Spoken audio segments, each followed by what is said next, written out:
Let's talk about it all with Ohsung Kwon. He is the chief equity strategist at Wells Fargo, joining us on set. And I know this week's been a little bit weird, but the stock market, we're supposed to buy when prices go down. So you remain bullish. That's right. I think you buy the dip here. I think the setup for equities into the year end is still pretty positive.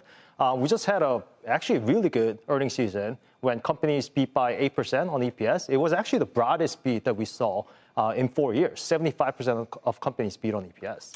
So what would be, you made the earnings case, the bull side on the earnings side. What would be another bull case for why you think we're going to rally to 7,100? Yeah, so we came up with 5 different reasons why. Earnings is one of them. The other one is seasonality, which typically gets more positive in November to December, especially for the laggards. So I think there could be a potential catch-up trade into year-end. Number 2, the IEEPA tariff refund, potential refund. If the Supreme Court rules tariffs illegal, the government is going to have to pay back all the companies for the tariffs that they paid in. I don't know if they'll actually pay back. I don't know if the checks are actually going to get issued, but I think there will be a trade. They'll reduce future tax obligations then. It will go to the company's bottom lines. Yeah. And I think what's going to happen is whether the checks actually get issued or not, what's going to happen is companies that raise prices already, they're going to keep their prices there.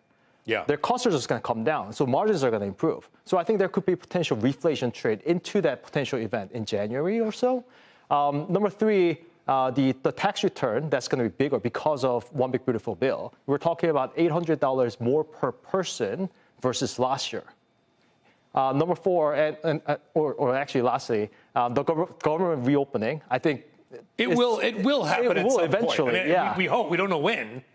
But it's getting a little sketchy now at the airports.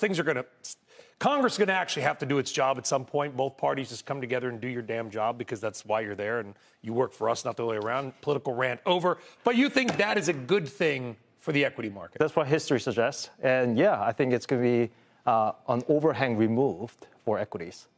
So those are pretty strong bull reasons why you're at 7,100 by the end of the year. Your job is to analyze risk in part. What would be, if you had to make it, what would be the bear case? I think it's really the hyperscalers that's a little concerning because I think this AI CapEx cycle is still in the early innings. We think we're in the 4th inning of the AI CapEx cycle, so still in the earlier part. I suspect that this could continue for a little longer than what the market perceives right now. I almost think this is like maintenance CapEx that companies have to invest in AI to stay competitive. This is not necessarily growth CapEx to increase their growth rate, but to stay competitive. And if that's the case, their free cash flow is coming down.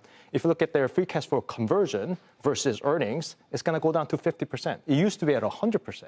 Their free cash flow margin is going to be at an all-time low. So those are some of the concerning signs for the hyperscalers, which are the biggest companies in the S&P 500. Can they alone, and that capital spending cycle, we kind of compared it the other day to when the United States built interstates from New York to LA or New York to San Francisco. They did that, and that sort of lifted almost the entire economy because the scale of investment was so big. Is that kind of what we're talking about here, Ohsung? I think the multiplier effect of AI CapEx is smaller.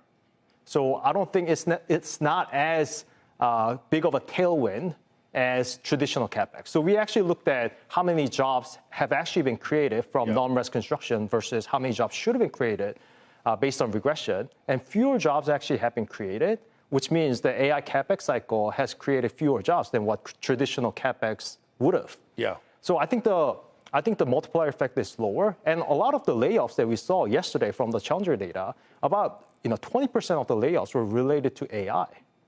So I think it also means that 80% weren't. It's the economy. But the way I describe the AI economy is EPS up, layoffs up. It's great for the stock market. It's great for corporates. It's great for especially the big companies who have the access to capital to increase their productivity, but not so much for the real economy.